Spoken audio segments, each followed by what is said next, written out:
Ассаламу алейкум, урматтуу мекендештер. Сиздер менен кайрадан уулуңуздар Сираж Адилов. Россия Федерациясында эмгектенип жүргөн мекендештер үчүн бир жумалык эң маанилүү жаңылыктар топтомун айтып кетебиз. Андыктан каналга катталып, лайк басып, комментарий жазганды унутпаңыз. Бул биз үчүн өтө маанилүү. Бардык жаңылыктарда 5 өзүңүздөр көргөндөй эле 5 февралдан жаңы мыйзам режим высылки реестр контролируемых лиц кирет деп атышат, урматтуу мекендештер. Биз дагы буга чейинки жаңылыктарда 72 000 жаран черный списокко кириши мүмкүн деп айтканбыз, урматтуу мекендештер. Көпчүлүгүңүздө сурооңуздар боюнча ошол списоктон өзүбүздү кантип текшерсек болот дейт. Айта кетейин, урматтуу мекендештер, Сираж Адилов телеграм каналына өзүңүздөрдү кантип текшерүү боюнча толук маалыматты жүктөдүк. Комментарийга жазып коебуз, ошол ссылка аркылуу тапсаңыздар болот, же болбосо телеграм каналга кирип Сираж Адилов мигрант деп жазсаңыздар ошол жака катталасыздар жана ал жактан өзүңүздөрдүн кантип текшерүү боюнча толук инструкцияны аласыздар, урматтуу мекендештер. Анан бизге WhatsApp'ка, Telegram'га бир канча суроолор келип атат. Өзүбүздү текшердик. Анан ошол жактан биз чыгып калдык черный списоктон. Эмне кылабыз деген суроо. Ошол суроого жооп берип кетели. 72 000 жаран бул 5 февралда күчүнө кире турган мыйзамга карата предварительный список. Кыргыз Республикасынын Тышкы иштер министрлиги ошол списокду жарыялады. Ал дегени сиздер уже черный списокко кирип калдыңыздар дегени эмес. Кыжалатчылыкка орун жок, мекендештер. Ошол списокто бар болсоңуздар, болгону дактилоскопия, медицинский осмотр, трудовой договор, анан регистрация. Ушул 4 документтин бирөөсү начар дегени, же болбосо туура эмес, мыйзамсыз жүрдүңүз дегени. Ошол туура эмес документтерди өзүңүздөр билсеңиздер керек. Документтериңиздерди ордуна, калыбына келтирип, Россия Федерациясында спокойно эмгектенип жүрсөңүздөр болот, мекендештер. Айта кетчү нерсе, 5 февралда мыйзам күчүнө кирет. Россия Федерациясынын бийлик органдары мигранттарга мындайча айтканда катуу киришип баштаган. Ошол себептен Россия Федерациясында узак мөөнөткө эмгектенип жүрөм десеңиздер, керектүү 4 документти ордуна келтирип алышыңыздар абзел, мекендештер. Өтө маанилүү эмес жаңылыктардан дагы айтып кетели. Россия Федерациясынын Кыргыз Республикасындагы элчиси Сергей Вакунов мигранттар боюнча өзүнүн ой пикирин айтып атат. Анын айтымы боюнча Россия Федерациясы үчүн мигранттар канчалык керек болсо, Кыргызстан үчүн дагы мигранттар ошончолук керек. То есть бир жылдын ичинде 2,5 миллиард доллар Кыргызстанга Россия Федерациясынан мындайча айтканда поступление болуп, ошончо доход түшкөн.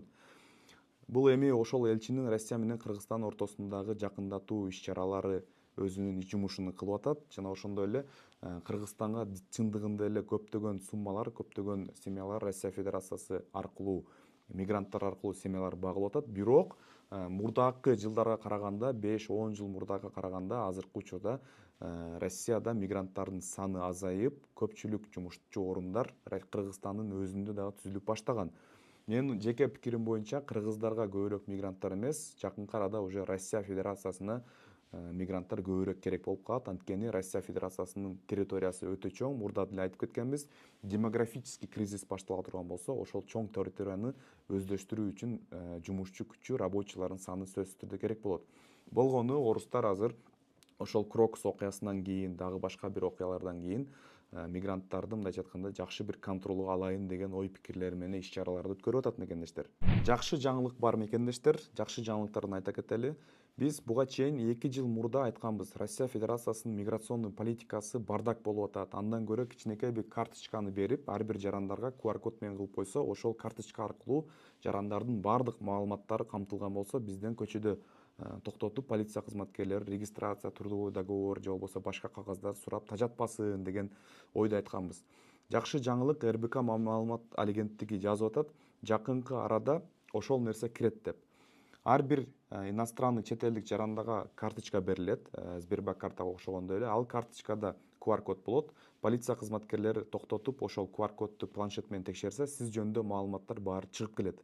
Бул, мен ойлойм, мигрант эгер күчүнө кирип ишке ашса, мен ойлойм, чет элдик жарандар үчүн, кыргыздар, мигранттар үчүн өтө пайдалуу маалымат болот. Биз дайыма алдын ала ушулар кирет, ушулар кирбейт деп айтабыз. Көпчүлүк мекендештер болбогон нерсени айтпагыла деп сындап коюшат, бирок биз айтып аткан нерселердин баары эле кирип атат. Дактилоскопия боюнча да айтканбыз, могул 5 февралда кире турган мыйзам боюнча дагы айтканбыз, аэропорттогу текшерүүлөр боюнча да айтканбыз. Ошол себептен жакшы жаңылыкты жакшы жака жооруп, ишке ашып кетсек экен деп тилеп коелу, мекендештер. Маанилүү жаңылык, жаман жаңылык, өзүңүздөр байкадыңыздар. Рубльдин курсу 0,75, 0,8ге чейин түшүп кетти. Бул эмнеден көз каранды, анан эмнени күтсөк болот айтып кетели. Рубльдин курсу экспорт менен импортко көз каранды. То есть Россия Федерациясында көбүрөөк импорт болсо, ошончолук мындайча айтканда рубльдин курсу төмөндөйт, экспорт көп боло турган болсо, ошончолук рубльдин курсу көтөрүлөт. Андан сырткары Дональд Трамптын президент болушу политикалык жактан дагы доллардын күчүнүн мындайча айтканда кубатталышына себепчи болду. Анткени дүйнөлүк аренада бул туруктуу, күчтүү политик катары эсептелинет. Анан ошол эле убакта кетип аткан Байден кетерден мурда жүздөгөн компанияга Россияга санкция жарыялады. Алардын ичинен эң чоң банк Газпром банкка дагы жарыялап койгон. Ошол себептен рубльдин курсу кескин төмөндөдү. Кийинки прогноздордон айтып кете турган болсок, рубльдин курсу бат-бат түшөт, бирок бат-бат көтөрүлө албайт. Анткени Россия Федерациясынын экономикасы ага анчалык деле жол бере албайт, урматтуу мекендештер. Ошол себептен мындайча айтканда каалайбызбы, каалабайбыз, рубльдин курсунун төмөндөшүнө уже көнүп баштасак деле болот мекендештер. Бул менин жеке оюм. Мен жеке оюм менен мындайча айтканда өзүңүздөрдүн финансовый акыбалыңыздарды рисковать этип, жакшылап бюджет этип, анан кийин кандайдыр бир иш-чаралар колдонсоңуздар болот мекендештер. Россия Федерациясында Москва шаарында эгерде юристтин жардамы керек болсо, тактап айтканда выдворение черный список, эгерде Кудай сактасын кылмыш иши боюнча юристтин жардамы керек болсо, +7 916 312 0033 номерине Төлөгөн Жортбекович деген жигит жана анын командасы ушул номерге кайрылып, өзүңүздөрдүн мындайча айтканда жардамыңыздарды алсаңыздар болот. Дагы бир жолу эскертип кетейин, 72 000 жарандын тизмесинен өзүңүздү текшерүү үчүн Telegram каналга катталасыздар. Telegramга Сираж Адилов мигрант же болбосо комментарийга ссылка аркылуу кирип катталсаңыздар болот. Эң маанилүү чрезвычайный жаңылыктарды ошол жактан чыгарып турабыз мекендештер. Сиздердин биздин ишмердүүлүгүңүздү колдогонуңуздар өтө маанилүү.